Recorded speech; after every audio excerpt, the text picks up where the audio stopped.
We human beings are political animals.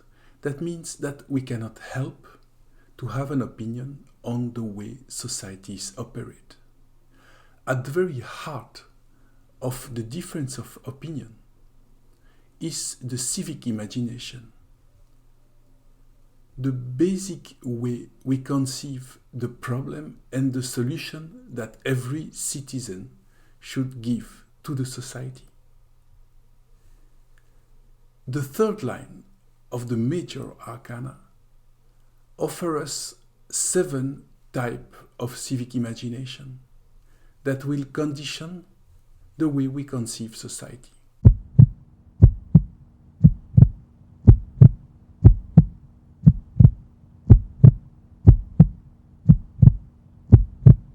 Before we discuss the meaning of the arcana, let's do a little visualization to put ourselves in the right mindset.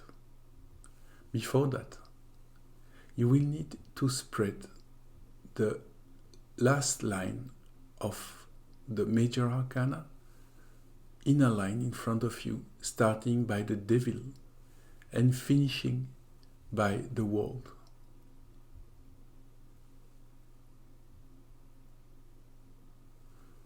You may pause the video, and when it is done, go back to the visualization. Close your eyes and take some deep breath.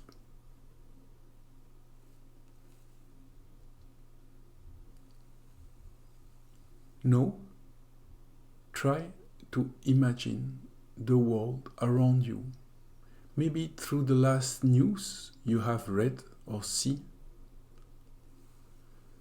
and try to imagine the society around you. Try to imagine your community, and let your imagination be attracted by some aspects you may dislike or particularly like. What do you think that society should change? What would you like to change by yourself? What part would you like to take of the functioning of society, of the society?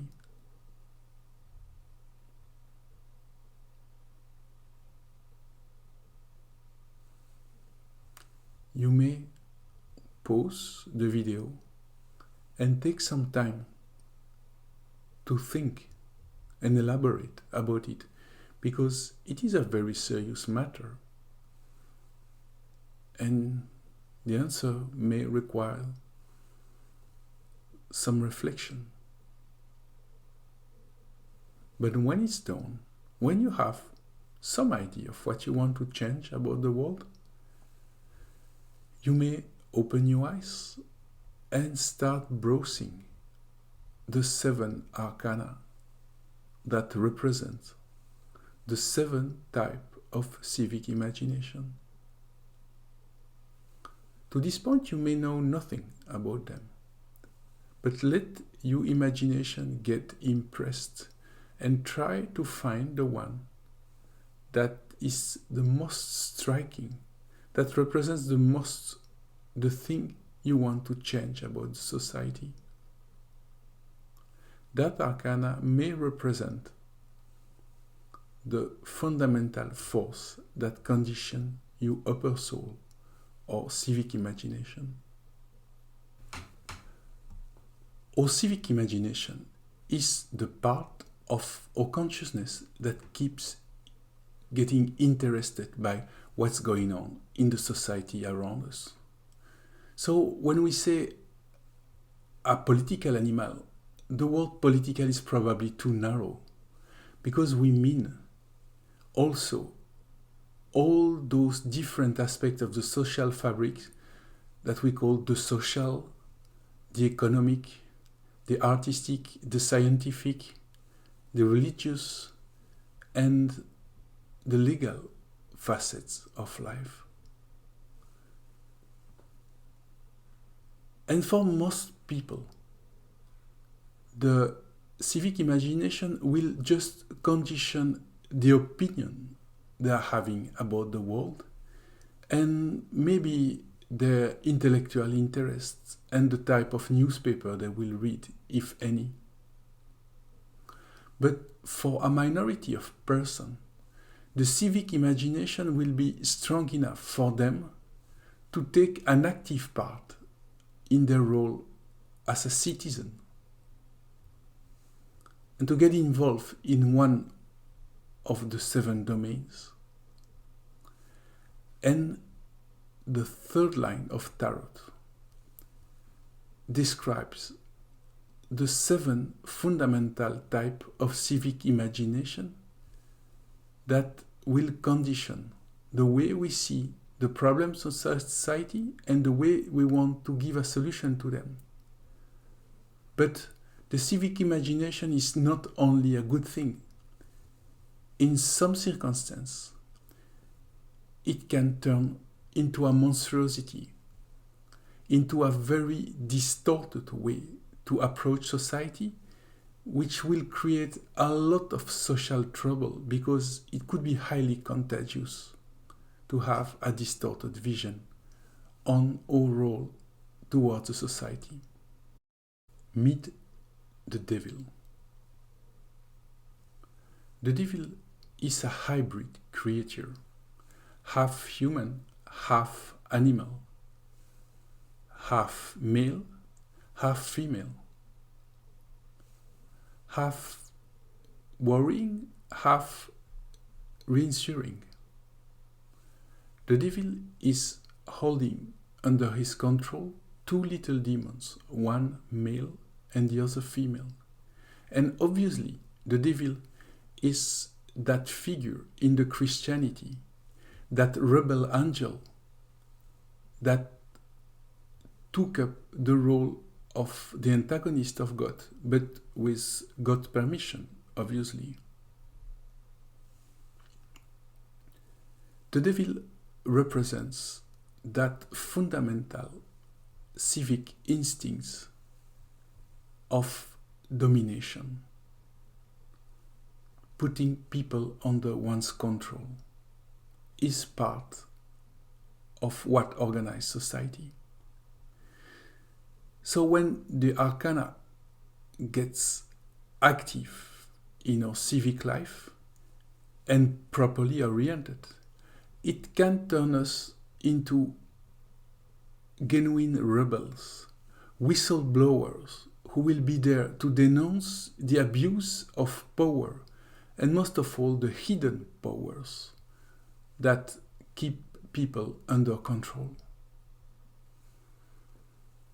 But perversely oriented, the devil will push us to be part of the secret and silent type of power that is wielding, for instance, a mafia boss. And such level of power makes the real decision maker inaccessible and hiding behind the people they use as puppets.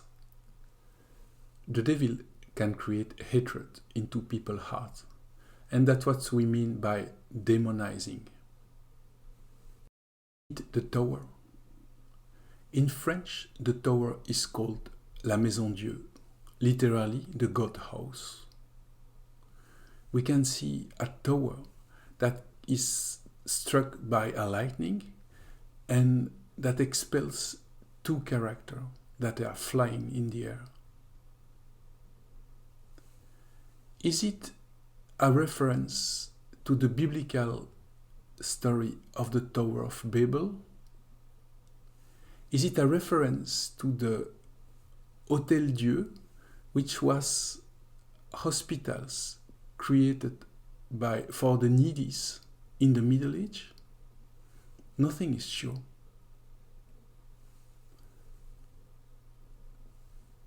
The tower represents that dimension of our civic life that has to do with the repartition of resources.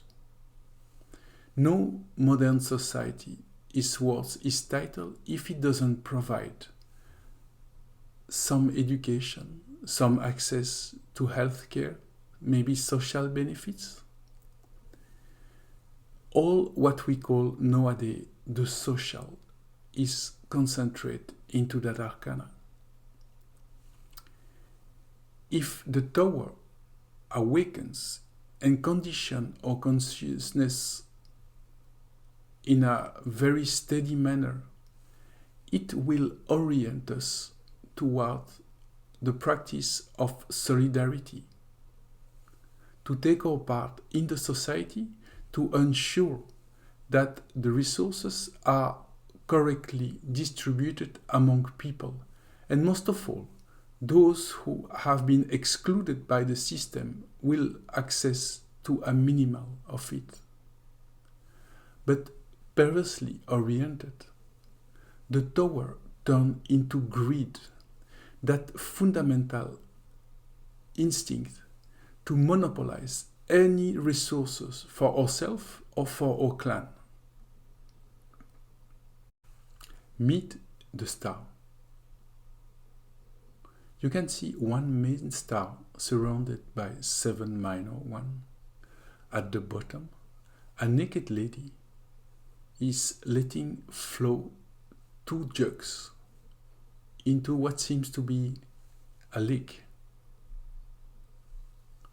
For the ancients, the stars were not only the cold little light modern astronomy is teaching us. The stars were the secret causes of every visible phenomenon. Therefore, the activity of stargazing was to try to enter into God's mind. Nowadays we can say it represents nature in its larger aspect, under the perspective of the long time.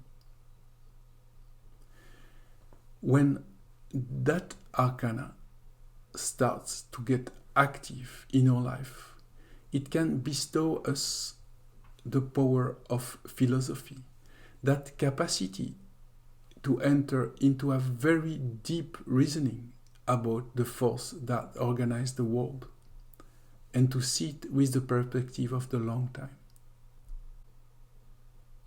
Perversely oriented, the star turns towards immediacy, that glutton appetite for wastage of all the resources for the sake of short-term benefits.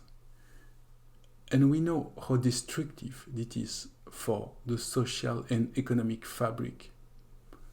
Meet the moon. The moon phase is receiving the drops of the sunlight and spread them back on Earth to offer them moonlight. At the bottom, we can see 2 castles and 2 docks that are probably quarreling, and a lake with a crayfish that seems to stare at the satellite. As the moon changes every day her face and shed a different type of light, the moon creates a different perspective on things to any phases. So for the ancient, the moon was held responsible for the subjective part of the mind. That makes us perceiving the thing differently to others, and this is also creating a lot of conflicts because we all held different opinions due to the subjectivity of mind. Properly oriented, the moon bestows the capacity of artistic perceptions, of the inner harmony that lies behind the apparent conflicts. When it is perversely oriented, the perception of reality gets so overwhelming that we end up deciding that there is no perspective that is valid and that has any meaning, and we fall into relativism and nihilism. Meet the sun and see how the sun is spreading in light towards those two twin brothers, almost naked, behind a wall, that seem to get along very well, one with each other. Unlike the moon that is shedding a very dim and subjective light, the light of the sun is very intense, and therefore it was held to allow us to get objective about the world and to have and to reach the same conclusion that our neighbors. So when the sun is properly oriented and active in our consciousness, it bestows us that capacity to arrive to a consensus due to the objectivity and the logic we are using. Scientists, for instance, have to generalize their observation, transform them into a law that other scientists can check, and if there is an agreement, it is decided collectively that it becomes the new law to explain nature. Such is the power of the sun. But perversely oriented, the sun turns into that tendency to transform human into number, to dehumanize them into a sheer parameter that we can measure and process through an algorithm. Meet the judgment. In this arcana, you can see three naked characters that seem to have risen from a tomb, probably awakened by the trumpet of the angel. It is a clear reference of the biblical day of judgment. We can consider the flesh as the tomb of the soul in the way that we are so absorbed by our petty judgment, petty needs about the world, that we cannot raise. And the only thing that is strong enough to wake us from the tomb of the flesh is the vision of an ideal that will lift us up. And that is what is represented by the judgment.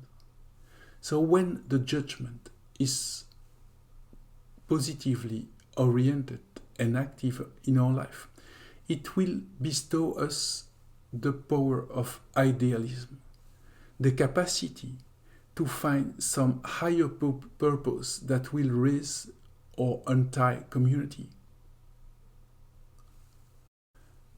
But idealism can be also turned downwards.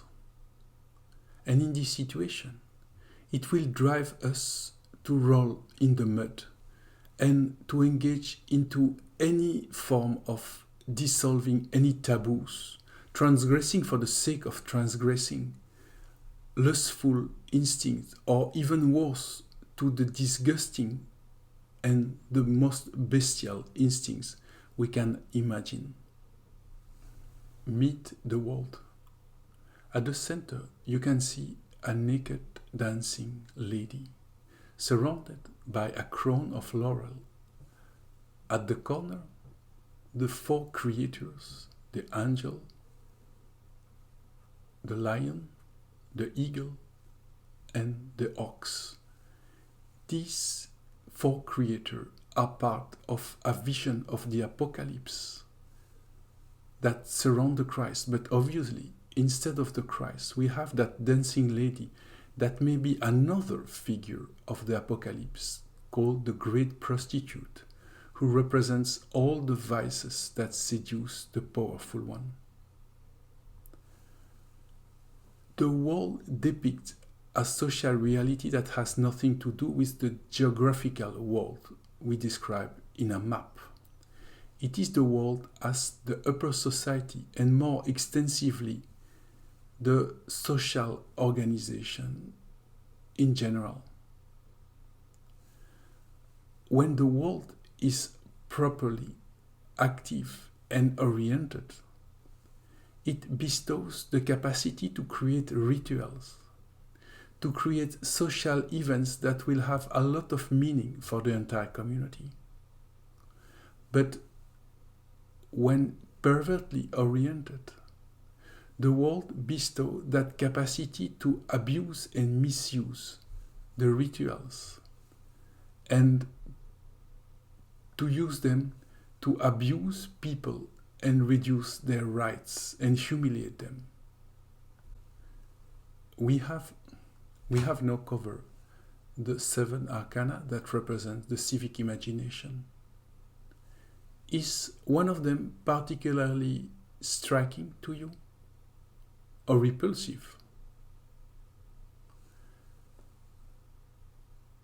Keep it apart and put it to your bedside table, because that arcana is the possibility to dialogue with your civic imagination. And it is a very important dimension of your soul. And the tarot is all about allowing a dialogue with your soul.